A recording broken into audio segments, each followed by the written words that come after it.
al estudio de la palabra de Dios, y hace días he venido pensando en un tema como es el de la edificación espiritual. Las hermanas Dorcas están tratando un hermoso tema a nivel de familia, de edificar la casa. Por eso cantábamos el coro, edifiqué mi casa. Y hablando de edificar, he encontrado en la Biblia, si algún escritor se dedicó a dar algunas pautas importantes acerca de la edificación, es el apóstol Pablo, un hombre que algunos en algún momento le quisieron endiosar. Sin embargo, él dijo que él no era nada. Y Pablo fue un hombre del que podemos sacar muchas, pero muchas enseñanzas día tras día para nuestras vidas y ponerlas en práctica.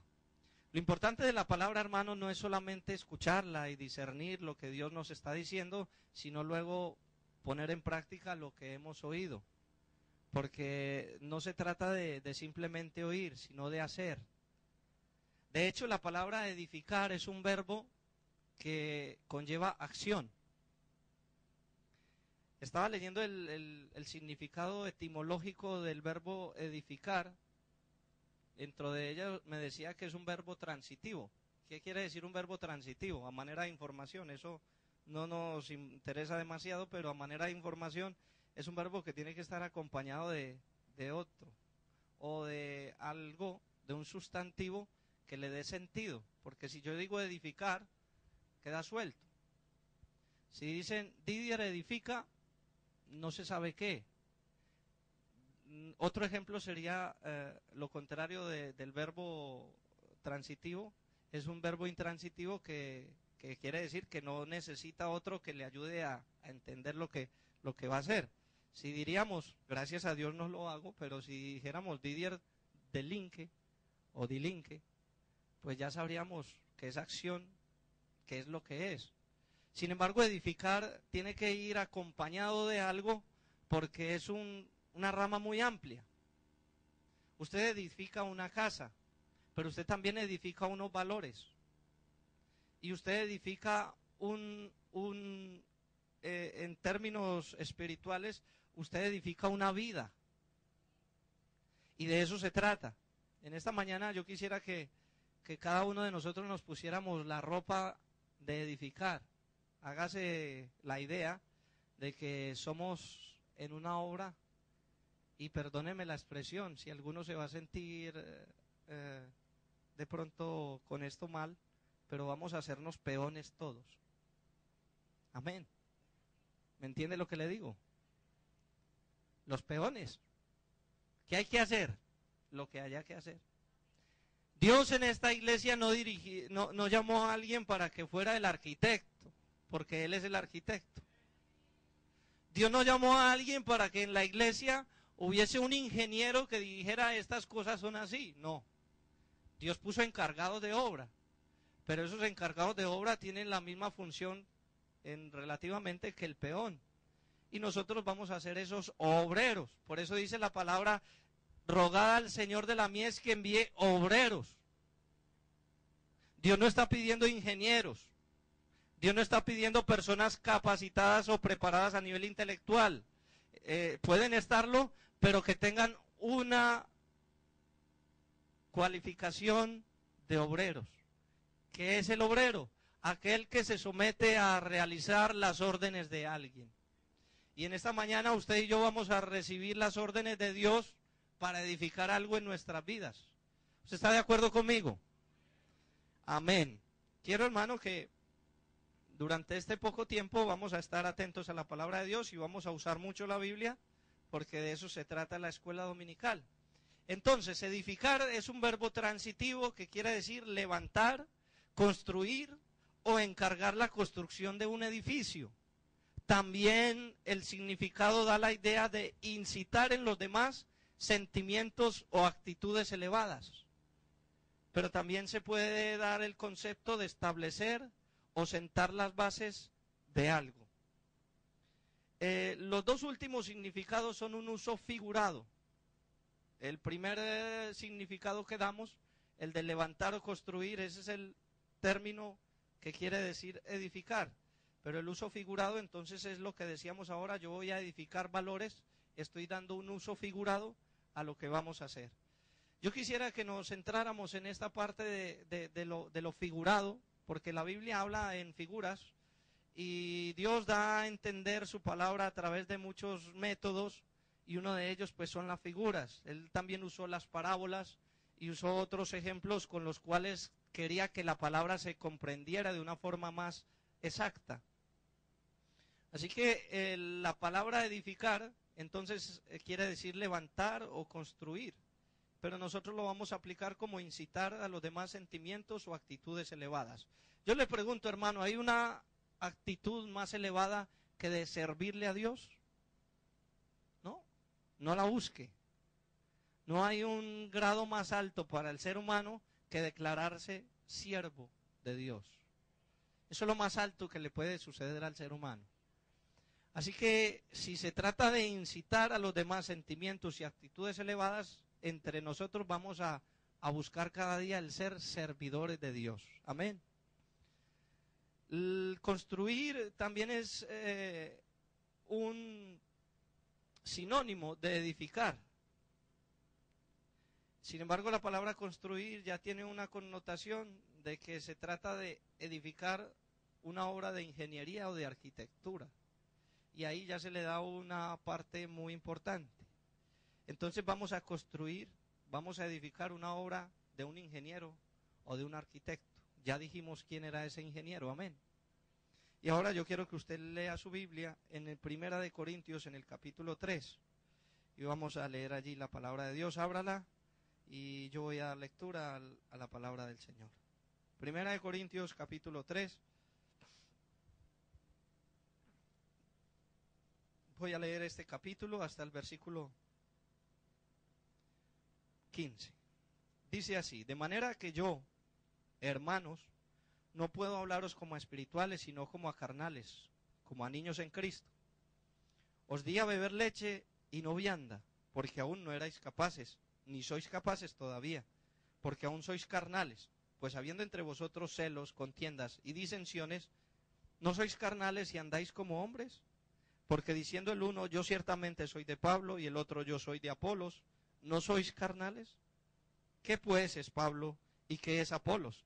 Servidores por medio de los cuales habéis creído, y eso según lo que cada uno concedió el Señor. Yo planté, Apolo regó, pero el crecimiento lo ha dado Dios. Así que ni el que planta es algo, ni el que riega, sino Dios que da el crecimiento. Y el que planta y el que riega son una misma cosa, aunque cada uno recibirá su recompensa conforme a ¿qué? A su labor. Y el versículo 9 dice, porque nosotros somos colaboradores de Dios, y vosotros sois labranza de Dios, y lo pone muy claro, edificio de Dios. Dice el versículo 10, conforme a la gracia de Dios que me ha sido dada, yo como perito arquitecto puse el fundamento y otro edifica encima. Y ahí es donde debemos de poner mucho cuidado, en la parte que dice, pero cada uno mire cómo sobreedifica. Porque nadie puede poner otro fundamento que el que está puesto, el cual es Jesucristo. Y si sobre ese fundamento alguno edificare oro, plata, piedras preciosas, heno, madera, heno, hojarasca, ¿la obra de quién? De cada uno. Eso es particular. Ya hemos visto varios versículos donde nos hablan a cada uno. Así que en esta mañana la palabra no es para, ay, ese hermano no está, vea cómo le vendría bien ese mensaje. No, el mensaje es para cada uno. Porque dice el versículo anterior, leíamos, y cada uno mire cómo sobreedifica. Y luego dice el versículo 3, y la obra de cada uno se hará manifiesta, porque el día la declarará, pues por el fuego será revelada, y la obra de cada uno, cual sea el fuego, la probará. Si permaneciere la obra de alguno que sobreedificó, ¿qué pasará? Recibirá recompensa. Y si la obra de alguno se quemare, él sufrirá pérdida. Si bien él mismo será salvo, aunque así como por fuego. Así que hemos leído unos versículos donde Pablo estaba tratando de dar unas instrucciones a la iglesia en Corinto. Quisiera hacer un preámbulo a lo que es la iglesia en Corinto. Una iglesia que primeramente el fundador es Jesucristo, pero que Dios usó al apóstol Pablo para que él fuera un pionero en la obra allí en Corinto. Y él, al darse cuenta de que la iglesia había crecido, que la iglesia llevaba una buena tónica de crecimiento, pero habían fallitos, como se presentan en la mayoría de las iglesias. Entonces él escribió la primera carta a los Corintios, que en general son exhortaciones para que la iglesia tomara una forma adecuada de lo espiritual. Resulta que la iglesia en Corinto estaba estratégicamente ubicada en un lugar donde tenía cantidades de culturas, porque era un lugar de tránsito entre Asia y Europa. La iglesia en Corinto estaba en una ciudad donde el comercio sobreabundaba y donde había cantidades de costumbres no solamente paganas sino religiosas. Y todas esas cosas de las que usted se dará cuenta al leer la escritura estaban haciendo efecto dentro de la iglesia del Señor. La iglesia del Señor, que somos nosotros, estamos sometidos a cantidades de factores externos. ¿Es así o no es así? Donde vaya la iglesia del Señor siempre va a encontrarse con algo que no está de acuerdo a la cultura o que no está de acuerdo a lo que la gente ve normal.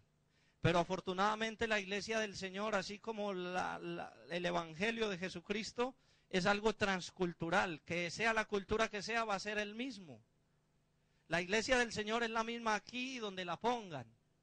¿Por qué? Porque es la iglesia que Dios escogió para llevársela a la patria celestial. Entonces, la iglesia en Corinto estaba en ese aprieto de que tenía muchas dificultades a manera externa y a lo mejor no conocían el coro que nosotros cantábamos ahora en la dominical. Uno de los que cantábamos esta mañana era: el victorioso vive en mí. ¿Las circunstancias qué? Así que hay que tener mucho cuidado con lo que cantamos, hermano. Porque si yo canto el victorioso vive en mí, estoy contento, estoy cantando, las circunstancias no me mueven a mí, y viene el problema y ¡pum!, se apagó el hermano. ¿Qué le pasó al hermano que no volvió? ¿O por qué no ha vuelto? Uy, hermano, es que estoy pasando por una dificultad. ¿Y dónde está lo que estaba cantando? Por eso, hermano, cuando uno le canta las exhortaciones en cuanto a la alabanza, es que uno le tiene que cantar a Dios con el corazón y con entendimiento. La alabanza para nuestro Dios tiene que ser con todos nuestros sentidos. Es que queda mal, hermano, si uno viene a la iglesia y hace la mímica como si estuviera cantando, pero no se da cuenta que esas letras le están llevando como en una forma de oración a la presencia de Dios.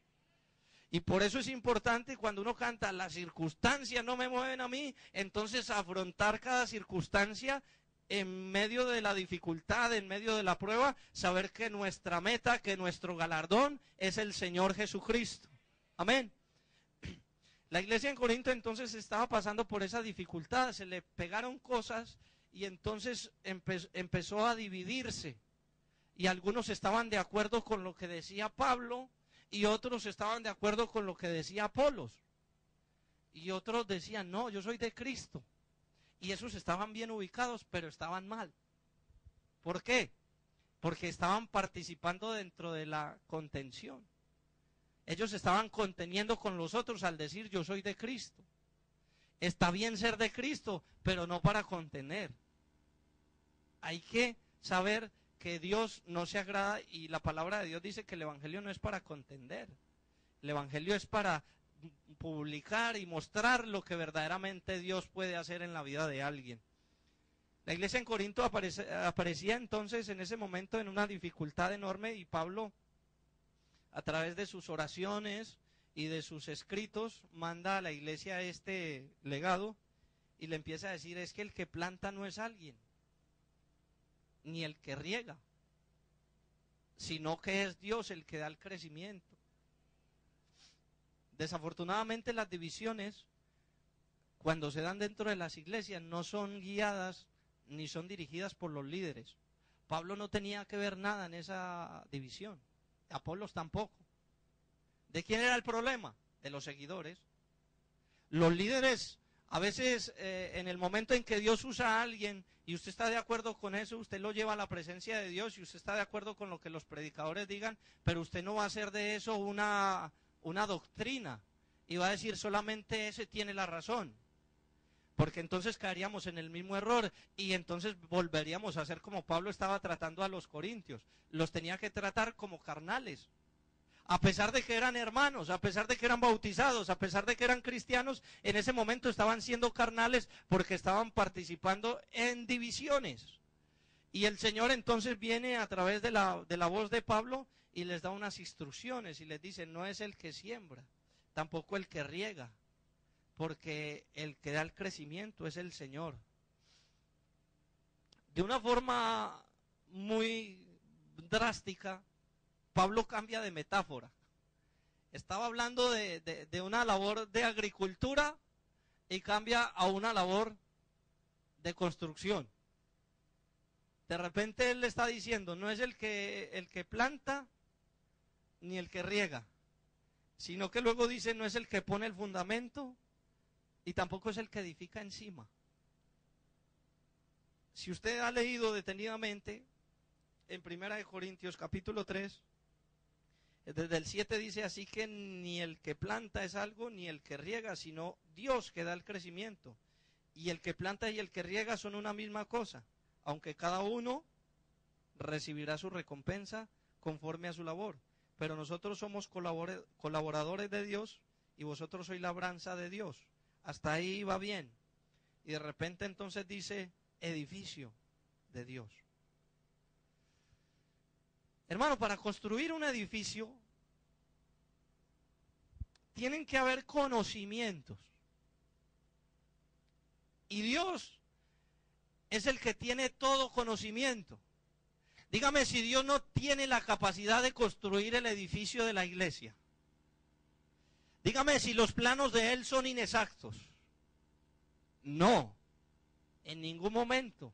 ¿Qué pasa? Que el arquitecto no es el que edifica. Él simplemente da unas instrucciones, pero nosotros, los peones o los obreros, somos los que vamos a llevar a cabo esa obra. Yo hace algún tiempo me dio por mirar lo que fue el atentado de las Torres Gemelas, el 11 de septiembre del año 2001.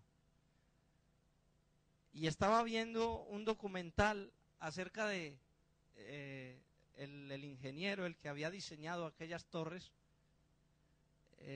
quiso hacer unas columnas de acero conectadas entre sí por unas vigas también de acero, pero todo a la vez conectado a un núcleo central. Estaba diseñado para resistir impactos de aviones. De hecho, lo probó. Como 15 o 16 minutos duró en pie la primera para derrumbarse. Resistió al impacto del avión, ¿cierto? ¿Qué pasa?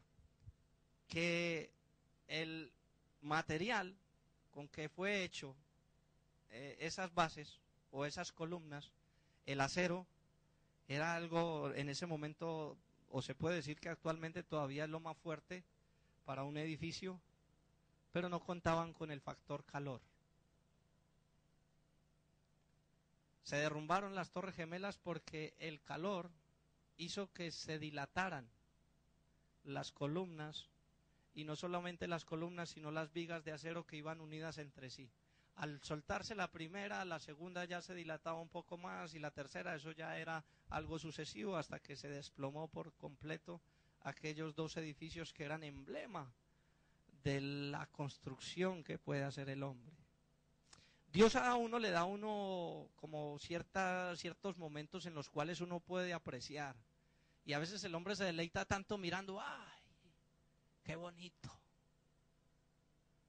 y no se da cuenta, como dice el Salmo 19, los cielos cuentan la gloria de Dios y el firmamento anuncia la obra de sus manos.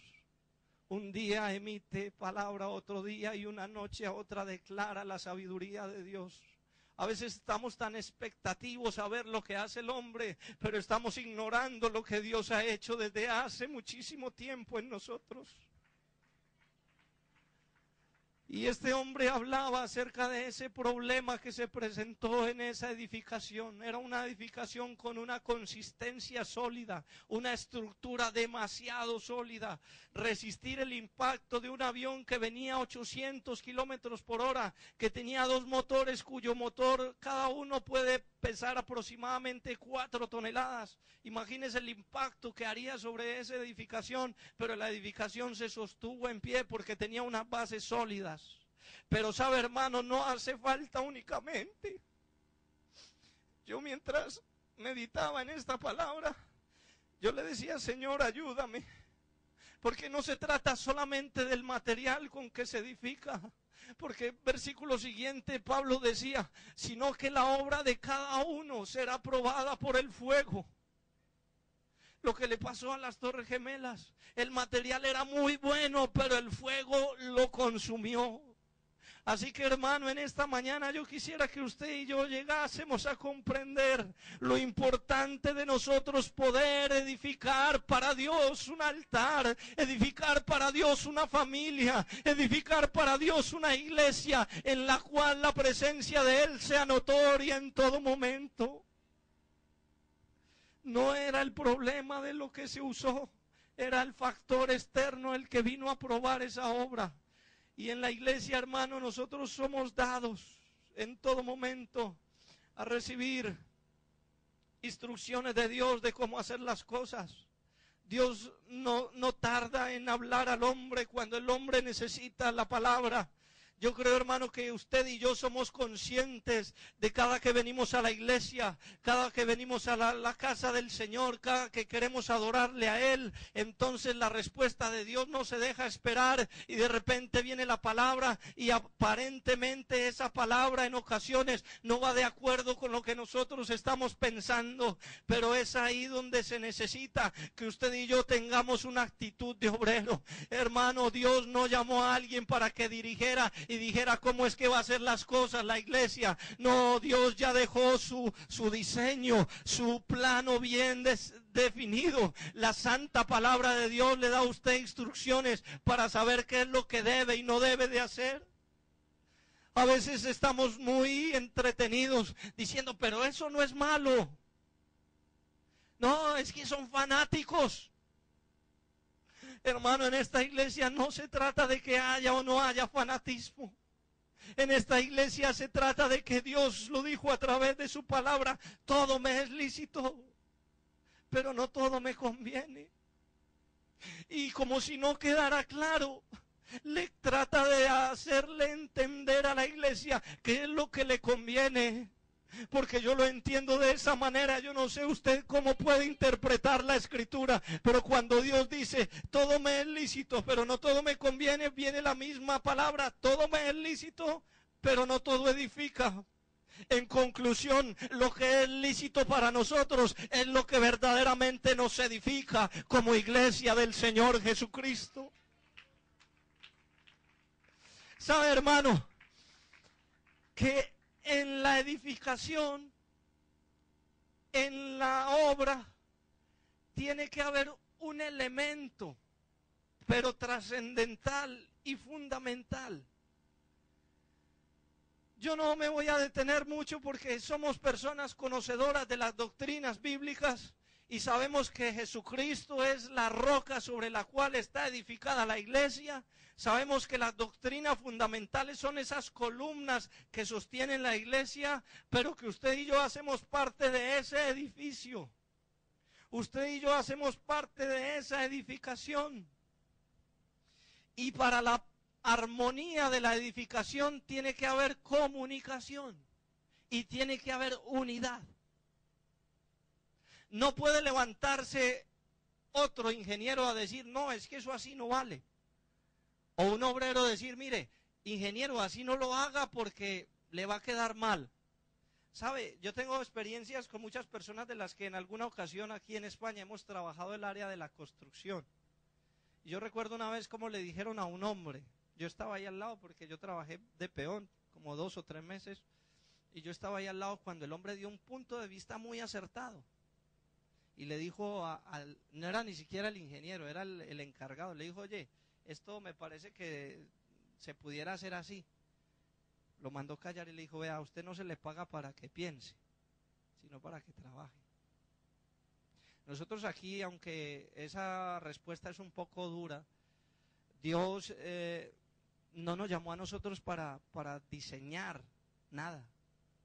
A veces, hermano, queremos cambiar el rumbo de las cosas con nuestras actitudes. ¿A cuánto les ha pasado?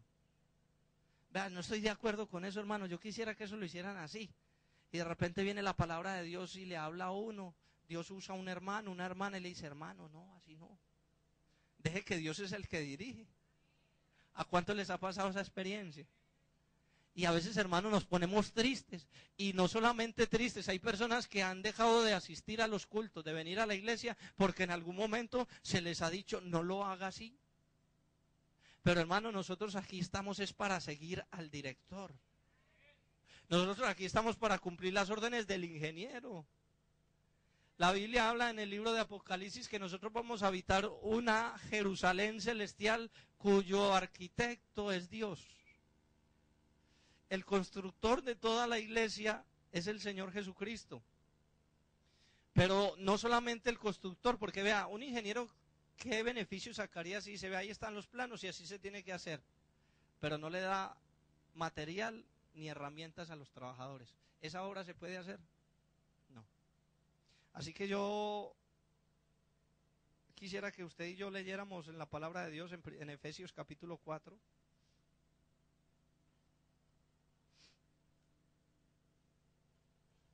Carta a los Efesios capítulo 4, donde habla de la unidad del Espíritu. Y ese es el factor del que quería hacer mención. El factor más importante dentro de la construcción es la unidad. Que haya entendimiento, que haya comprensión. No se puede construir si no hay unidad. La Biblia lo enseña. ¿Cuántos han leído la historia de la Torre de Babel? ¿Sabe qué dijeron los hombres? Venga, edifiquémonos, ¿qué? Una torre. El edificar, entonces, como lo decíamos al principio, había que añadirle algo. ¿Edifiquemos qué? Una torre. Y ellos ya tenían la idea clara, vamos a edificar una torre. Y dijeron, pues empecemos. Y usaron materiales. Dice la Biblia que usaron el barro como para hacer ladrillos en vez de la piedra. Eso no fue impedimento porque ellos hicieron su edificación. Y Dios vio que todo el pueblo era uno, y uno su pensamiento. Y dijo, ahora no hay quien los haga desistir. ¿Sabe, hermano? Cuando hay unidad, hay metas alcanzadas. Y yo le quisiera poner en esta hora la inquietud acerca de qué importante sería que todos tuviéramos esa misma actitud.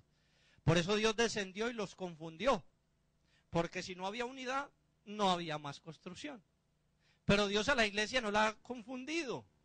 Dios a la iglesia la ha dotado de poder del Espíritu Santo, de enseñanzas bíblicas, para que la iglesia pueda seguir edificando y lograr el propósito que Dios tiene. Mire lo que dice Efesios capítulo 4 a partir del versículo 9. Y eso de que subió, ¿qué es? Sino que también había descendido primero a las partes más bajas de la tierra. El que descendió es el mismo que también subió por encima de todos los cielos para llenarlo todo. Y él mismo, el Señor Jesús, construyó a unos apóstoles, a otros profetas, a otros evangelistas, a otros pastores, ¿y qué? Y maestros. Entonces el versículo 12 dice, ¿a fin de qué? De perfeccionar a los santos, ¿para qué? Para la edificación del cuerpo de Cristo. Y vuelve y suena esa palabra, para la edificación del cuerpo de Cristo. Y sigue diciendo, hasta que todos lleguemos ¿a qué? A la unidad de la fe y del conocimiento del Hijo de Dios, a un varón perfecto, a la medida de la estatura de la plenitud de Cristo, para que ya no seamos niños fluctuantes, llevados por doquiera de todo viento de doctrina, por estratagema de hombres que para engañar emplean con astucia las artimañas del error, sino que siguiendo la verdad en amor, ¿qué dice? Crezcamos en todo aquel que es la cabeza, esto es Cristo, de quien todo el cuerpo, bien concertado y unido entre sí por todas las coyunturas que se ayudan mutuamente, según la actividad propia de cada miembro, recibe su crecimiento para ir ¿qué? Edificándose en amor. Usted lee esa porción y usted no ve otra palabra ahí que sobresalte tanto como la de edificación de la iglesia y edificarse bajo unas pautas. La edificación tiene que ser en amor y por eso habla de la unidad. Entonces por eso Pablo necesitaba primero arreglar ese problema en Corinto, porque él quería que la iglesia fuera edificada, pero si la iglesia estaba dividida, no podía ser edificada. Hermanos, si entre nosotros hay disensiones, si entre nosotros hay situaciones en las que a veces nos vemos comprometidos, muchos de nosotros, es necesario que cada día le pidamos al Señor que nos muestre qué es lo que no tenemos, qué es lo que nos está fallando. Porque sabe, hermanos, si usted y yo no nos presentamos delante de Dios y no estamos en paz con los demás, es en vano todo el evangelismo, todas las ofrendas que hagamos, es en vano todo lo que usted y yo hagamos para la obra de Dios, si antes no hay un propósito definido y si antes no hay una unidad, una integridad en cada uno de nosotros. Así que el ejemplo que Pablo muestra en el capítulo 9, en el capítulo 4, habla de una unidad perfecta. Y me llama la atención porque el jueves pasado escuchábamos una enseñanza acerca de la edificación y se hablaba de algo que eran las ¿qué? Las grietas. Parece que solo la hermana Gloria estaba en el culto. El jueves pasado la hermana Laverne hablaba de las grietas. Cuando una estructura está agrietada, ¿qué es eso? Está dividida. Porque la grieta hace una separación entre un lado y otro. Las divisiones son grietas y vimos que las grietas no van a hacer que el edificio esté consistente, que el edificio crezca. Si usted está construyendo y usted ve que la primera parte que usted va construido está agrietada, usted seguiría edificando de ahí para arriba. Se le va a caer, hermano. Si usted y yo no arreglamos esa grieta, ¿para qué seguir edificando? Porque es que es necesario que la unidad esté completa. Y sabe, hermano, cuando se habla de unidad, yo alguna vez me puse a ver también un video de los campos de trigo en Estados Unidos. Resulta que esos campos están separados por vallas. Y en el tiempo en que se está sembrando, eso se ve desagradable, se ve feo ahí todo eso separado, el uno del otro. El uno del otro. Aquí está la valla y aquí está el sembrado de un propietario y el otro del otro y así. Eso a la vista, a uno que le gusta a veces salir por ahí y mirar paisajes, eso es un paisaje desagradable. No se ve bien. Pero cuando el trigo crece, cuando la raíz, cuando la semilla ha obtenido un crecimiento por una labor de alguien que sembró, como lo decía Pablo, otro que regó, alguien que ha estado al cuidado de esa semilla. Hermano, si usted se deja sembrar la palabra de Dios y si usted deja que Dios le riegue con el Espíritu Santo cada día esa palabra, en usted va a haber fruto. ¿Cuántos creen esto? Y lo que le pasa al trigo, lo siembran, lo cuidan y luego da el fruto.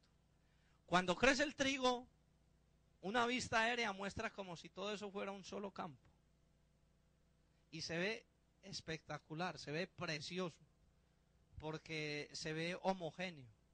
No hay separaciones, no hay límites. Con lo que yo quiero llegar a esta comparación es a lo siguiente, hermano. Nosotros una de las cosas que yo quiero enfatizar es que la unidad en Cristo no destruye la individualidad de cada ser. Usted va a seguir siendo el que es, el que Dios ha hecho.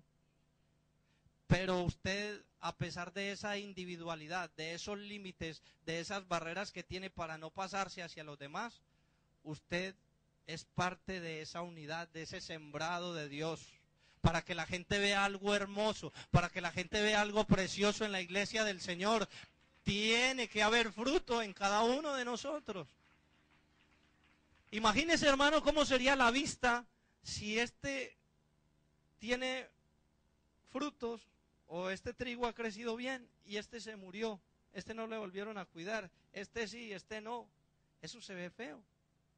Y por eso muchas personas en la iglesia son un poco distantes, porque se ponen a mirar a manera individual lo que hay en nosotros. Lo quieren ver de una forma colectiva, pero si usted y yo somos parte de ese agujerito, hermano, la palabra de Dios dice, ay de aquel que sea piedra de tropiezo para uno de los pequeños. A veces no le ponemos mucho cuidado a nuestro andar con el Señor. A veces no le ponemos el suficiente compromiso a la entrega total de nuestra vida a Dios. Y pues en ese caso el edificio va a tener que parar. Qué triste sería, hermano, que si nosotros, siendo conscientes de todas estas enseñanzas, el Señor tuviera que decir, ahí no se puede seguir haciendo nada porque no hay unidad. Pero yo creo que si hay algo que tiene verdaderamente valor en esta iglesia es la unidad que el Espíritu le ha dado. ¿Sabe? De hecho, las oraciones de Dios no son en vano. Y yo siempre traigo a mi mente cuando veo una situación difícil dentro de la congregación. Yo me acuerdo de que el Señor decía, Señor, que sean uno. Y la oración de Dios no fue algo sobrenatural en los aspectos, Señor, llénales de mucho poder o hazles que sean todas estas cosas. No, Dios se limitaba a decir, Señor, que sean uno. ¿Sabe, hermano? Qué bueno que en esta hora usted y yo empecemos a pensar de que esta iglesia tiene un solo objetivo. Y ese solo objetivo no es agradar al hombre que esté aquí delante. El día de mañana no lo está. Y sabe, hay muchas congregaciones que han detenido el crecimiento porque el día menos pensado le cambian al pastor y dicen, no, es que me gustaba era el otro, hermano. Está bien que le guste, está bien que esté de acuerdo, pero sepa que usted no está aquí por el hombre, sino que usted y yo estamos aquí para adorar y servir al Rey de Reyes y Señor de los Señores.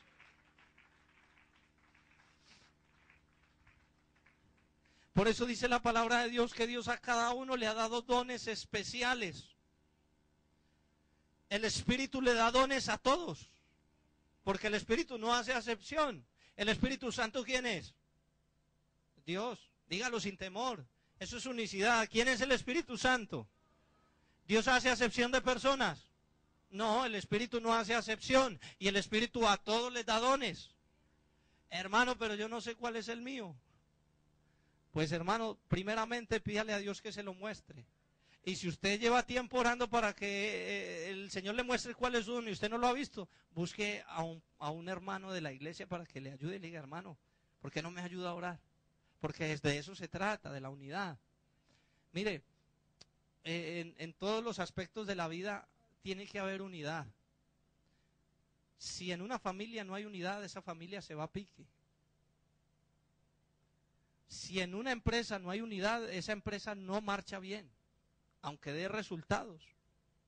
Hay familias que aparentemente se ven bien, pero su estructura, como decía la predicadora el día jueves, tiene grietas.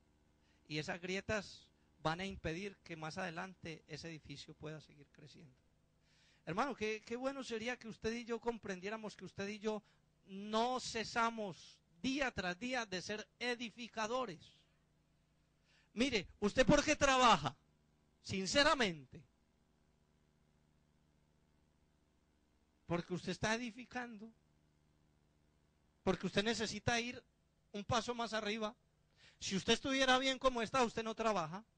Porque usted no estaría pensando en el día de mañana ni en lo que quiere hacer el día de mañana. Pero para poder solventar lo que usted quiere hacer el día de mañana, tiene que haber algo tangente En esta ocasión, a veces ese factor se convierte, en vez de ser una bendición, se convierte en algo que atrofia o daña la vida del cristiano. El cristiano siempre está edificando.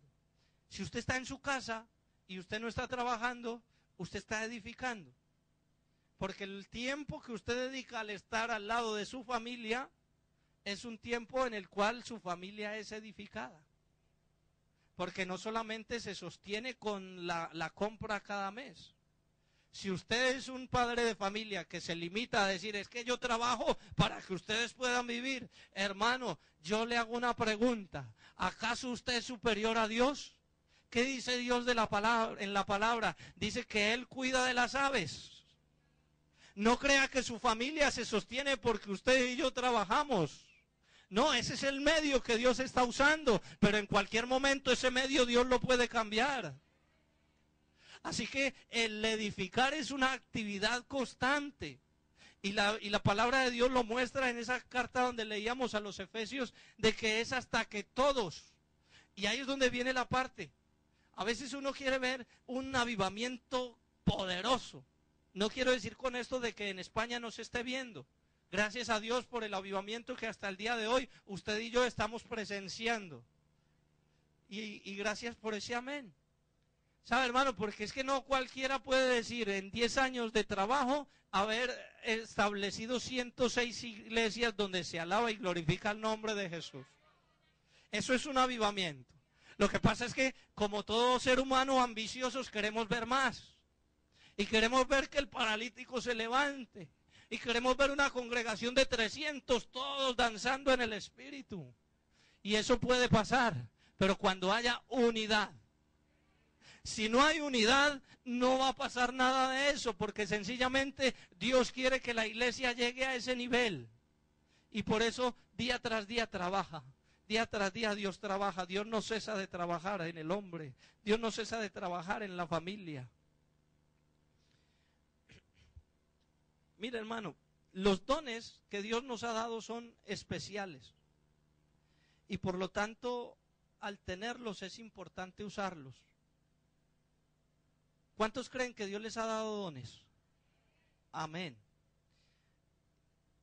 Yo no suelo hacer preguntas así de pronto tan directas, pero yo quisiera ver la mano levantada de alguien que haya creído que Dios le ha dado un don. Levante la mano a alguien que haya creído que Dios le ha dado un don.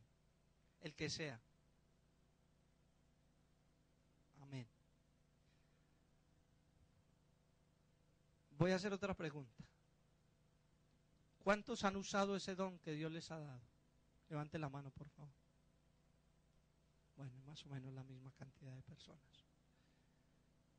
Si alguna persona cree que Dios no le ha dado un don es porque sencillamente está fuera del contorno espiritual. Dios dice en su palabra que a uno les dio el ser apóstoles, a otros el ser maestros, al otro ser evangelistas, al otro ser pastor. Entraríamos en un área un poco extensa, como es la de los dones espirituales narrados en la misma carta de Pablo a los Corintios, en el capítulo 12, 13 y 14 de Primera de Corintios, donde habla acerca de esos dones espirituales. Y estoy seguro, hermano, que usted y yo en alguno de ellos estamos. Aún el que no levantó la mano está ahí, porque Dios dice que a cada uno le da conforme a la fe que tenga. Y si usted está aquí es porque usted tiene fe en Dios.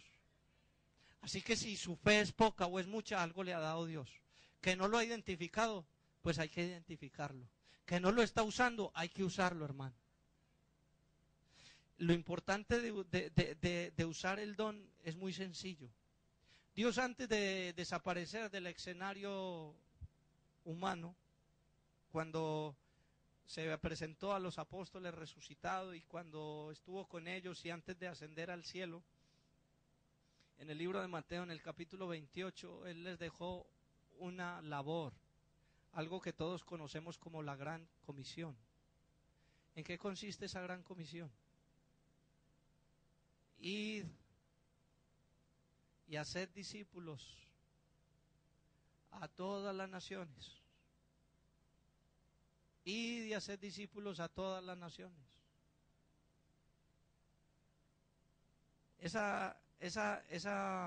labor que Dios estableció para la iglesia del Señor, eso no fue solo a los apóstoles, hermano. Porque en ese entonces se hablaba más bien de discípulos, y discípulo es alguien que sigue.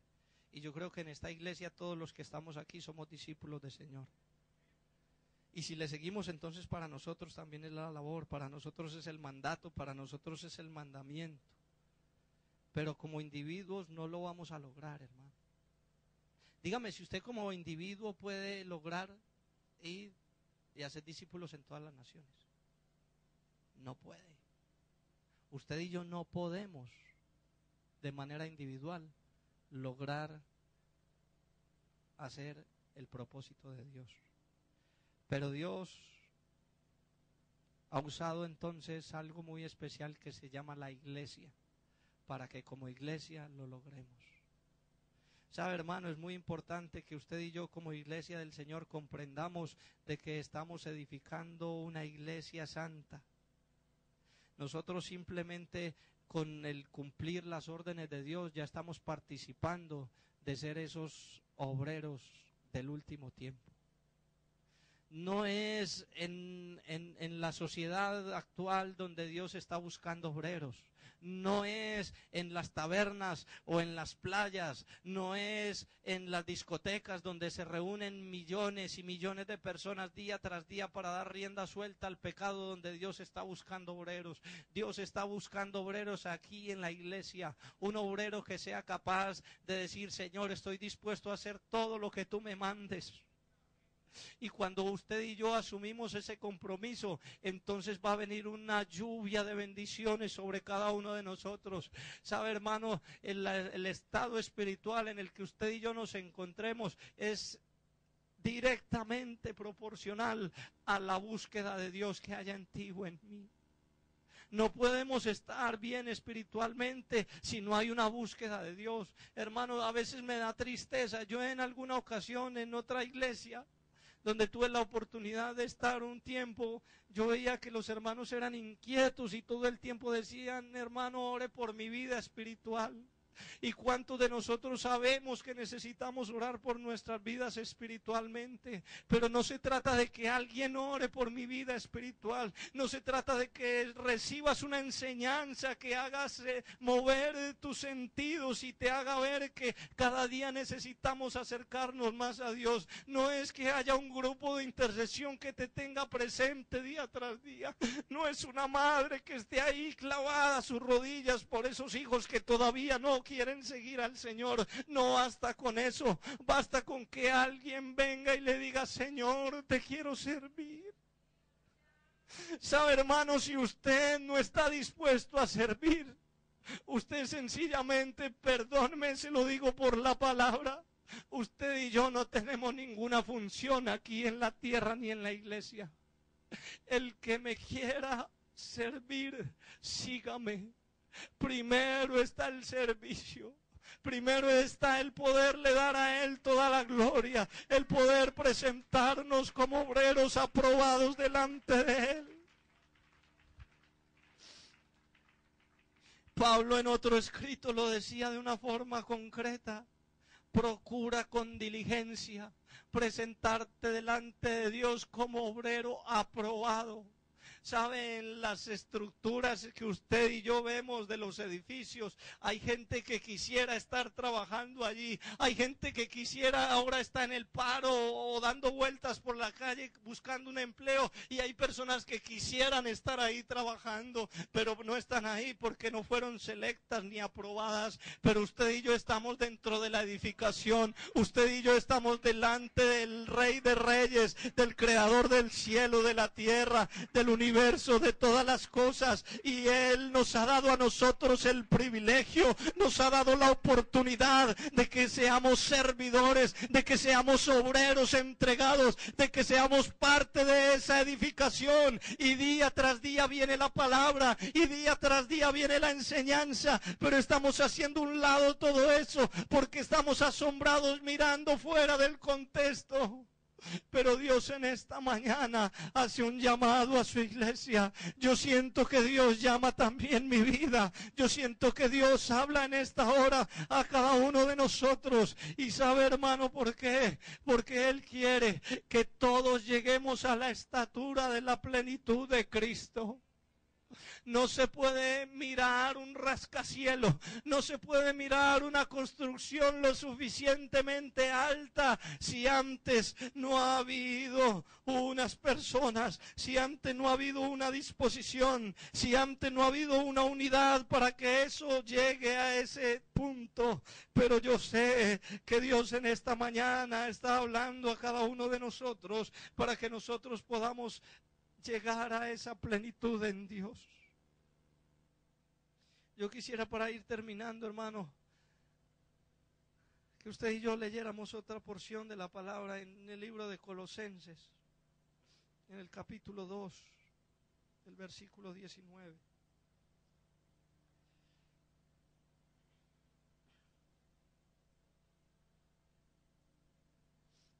Voy a leer desde el versículo 8 para que usted más o menos entienda la idea de esta porción. Plenitud de vida en Cristo.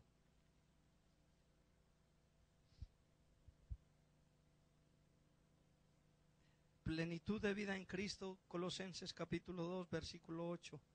Mirad que nadie os engañe por medio de filosofías y huecas sutilezas según las tradiciones de los hombres, conforme a los rudimentos del mundo y no según Cristo, porque en Él habita corporalmente toda la plenitud de la deidad, y vosotros estáis completos en Él, que es la cabeza de todo principado y potestad.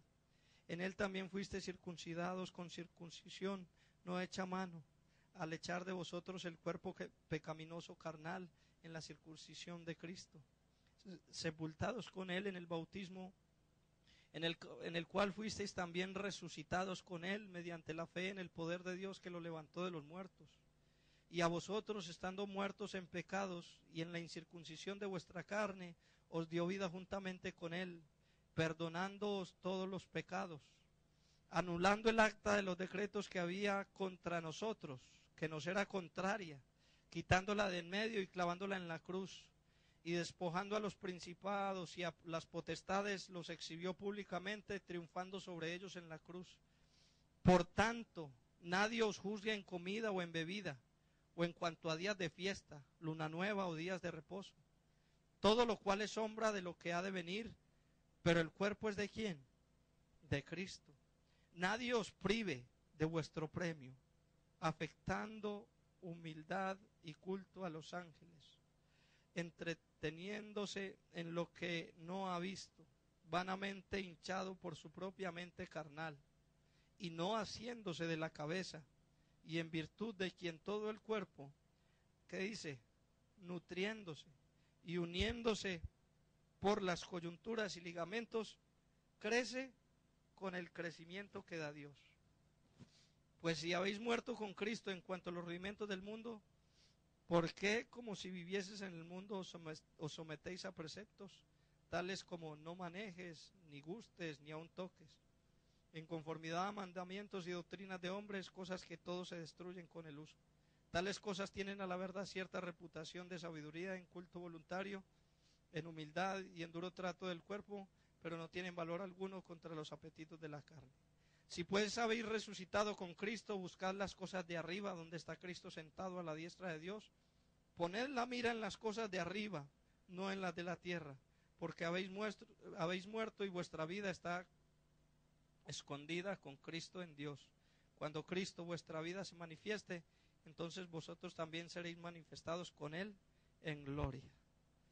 En esta lectura veíamos que en Cristo hay plenitud, pero esa plenitud también va ligada a que es lo que nosotros hagamos, a lo que estemos convencidos delante de Dios en cuanto a nuestros actos. Y resumiendo y volviendo a traer a memoria el versículo que leíamos al principio, de que todo me es lícito, es necesario, hermano, tener bien claro qué es lo que verdaderamente le conviene o qué es lo que verdaderamente nos edifica. porque el versículo 19 de esta porción dice, no haciéndose de la cabeza, en virtud de quien todo el cuerpo, nutriéndose y uniéndose por las coyunturas y ligamentos, crece con el crecimiento que da Dios. Dios a este edificio le ha dado crecimiento. ¿Cuántos creen esto? ¿Cuántos creen que Dios va a terminar esta obra? El que no lo crea, yo le invito para que lea lo que dice Filipenses 1:6, estando persuadido de esto, que el que comenzó en nosotros la buena obra, la perfeccionará hasta el día de Jesucristo. Si Dios lo permitió, si Dios lo prometió, es porque Él es fiel para cumplir con sus promesas. Solo que está esperando en esta mañana de un corazón que se abra a Él y le diga, Señor, yo quiero ser ese hombre que pueda ayudar a construir, que pueda ayudar a edificar. ¿Sabe, hermano? Quisiéramos si pudiéramos hablar mucho rato acerca de todo esto tan hermoso como es la edificación espiritual de cada miembro de la iglesia, pero yo creo, hermano, que Dios en esta mañana ha sido claro en cuanto a las cosas que Él quiere. Dios no quiere que haya disensiones, Dios no quiere que haya divisiones en la iglesia, Dios quiere que todos tengamos un mismo sentir, Dios quiere que todos tengamos un mismo propósito. ¿Sabe, hermano? Nosotros ahora hemos estado en muchas reuniones, en muchos momentos en los cuales hay que tomar decisiones y a veces estamos de acuerdo en muchas cosas y en otras no, pero yo creo, hermano, que ha llegado el tiempo en que todos estemos de acuerdo con lo mismo.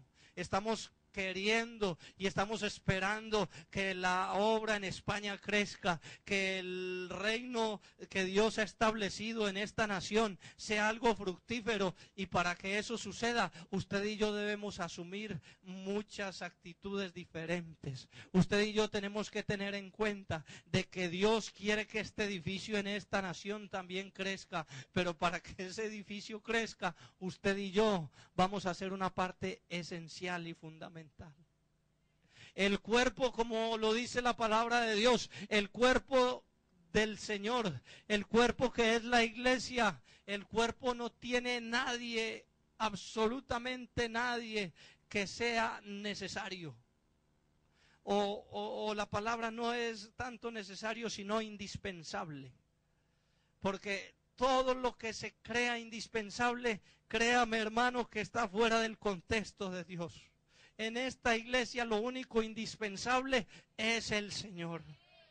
Ni usted, ni yo, ni nadie que se quiera creer indispensable en esta obra va a tener una participación efectiva de la obra del Señor, porque el que es indispensable quiere decir que no puede ser reemplazado. Pero si usted no hace una labor como cuerpo de la iglesia, hermano, no se preocupe, porque aquel que está tanto tiempo y no ha hecho nada, hermano, Dios va a poner a alguien en lugar de ese. Qué pena por el que no lo esté haciendo, pero Dios se encarga de que este edificio crezca. Y por eso el llamado en esta mañana, el llamado de Dios en esta hora, no es para que nos conformemos, no es para que estemos tranquilos, no, de ninguna manera. No se trata de estar tranquilo, se trata de decir, Señor, yo quiero que mi obra sea aprobada por el fuego y que mi obra permanezca.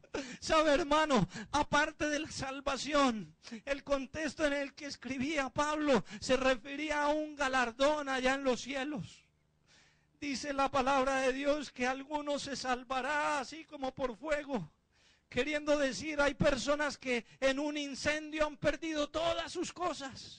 Y en esa persona hay tristeza, y esa persona se quedó marcada, a pesar de que salvó su vida, a pesar de que está en pie, pero se acuerda de que tuvo mucho y ahora no tiene nada. Qué bueno, hermano, que usted y yo en esta hora pudiéramos valorar lo que tenemos, valorar lo que Dios te ha dado, mirar de qué manera estás sobreedificando. Ninguno puede sobreedificar sobre otro fundamento que no sea el Señor. Es bueno edificar en la iglesia, es bueno trabajar para Dios, pero saber que hay que usar materiales los cuales el fuego no los pueda destruir. Y aquí está el Espíritu Santo de Dios en esta mañana. Aquí está ese fuego purificador para probar cada una de nuestras vidas. Yo voy a invitar a la iglesia del Señor para que esté sobre sus pies, y yo quisiera en esta hora tender una invitación a alguien que quiera seriamente decirle, Señor, yo quiero que mi casa sea edificada sobre ti. Cuando habla de la casa, hermano, y yo quisiera que usted me escuchara estas últimas palabras. Cuando habla de la casa, está hablando de la integridad de su vida.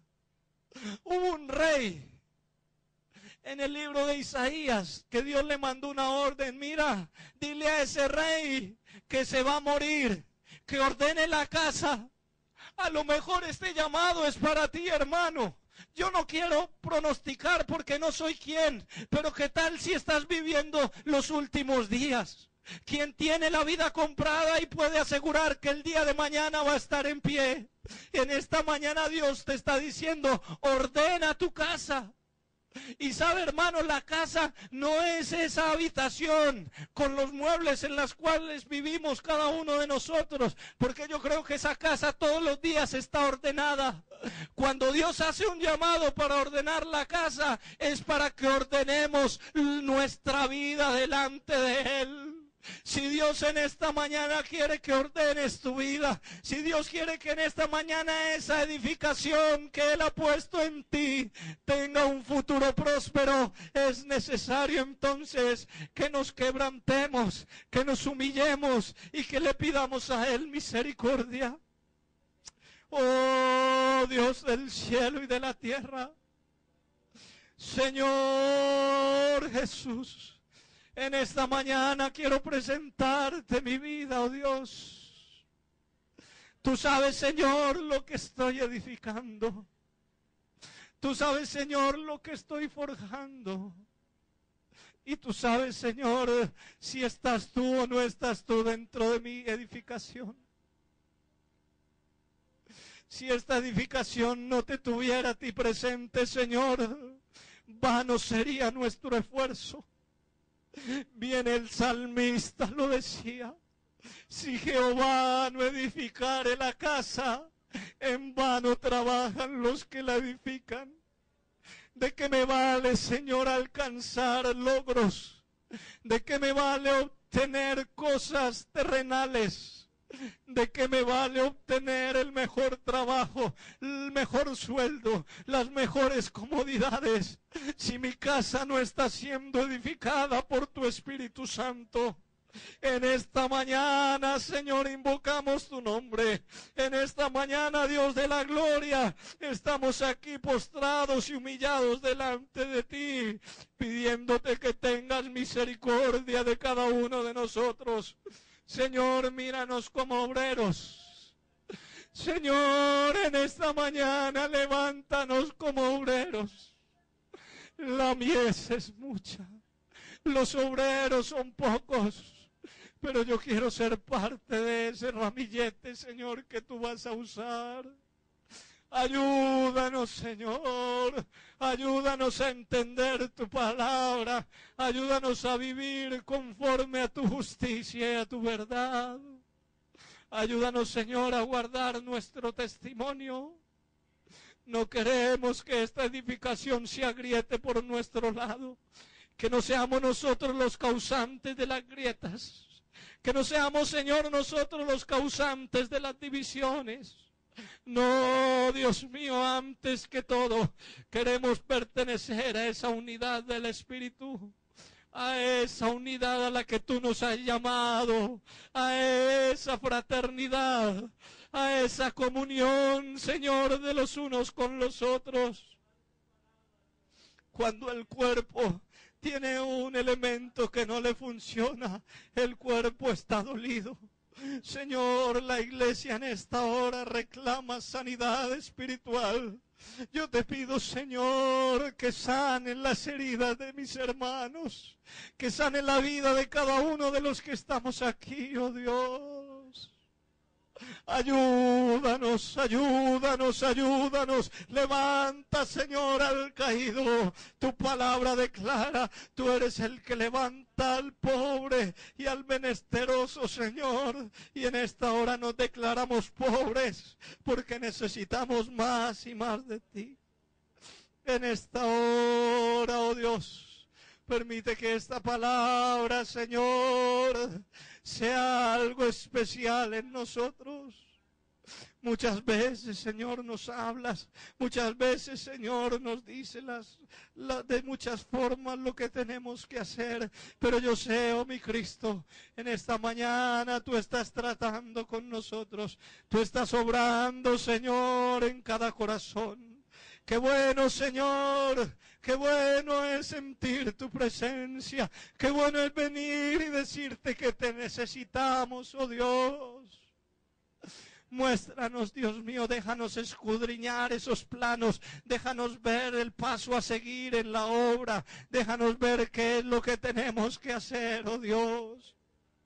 No para ir adelante de nadie, sino simplemente para ser un obrero aprobado en todo. Oh, Iglesia del Señor, tú y yo somos el pueblo de Dios, tú y yo somos esos obreros que Él busca. Qué bueno decirle, Señor, no busques fuera de mí, sino que mires en mí lo que hay. Derrama en esta hora tu vida delante de Él. Dile a Él que le necesitas. Dile a Él que quieres que ese edificio crezca.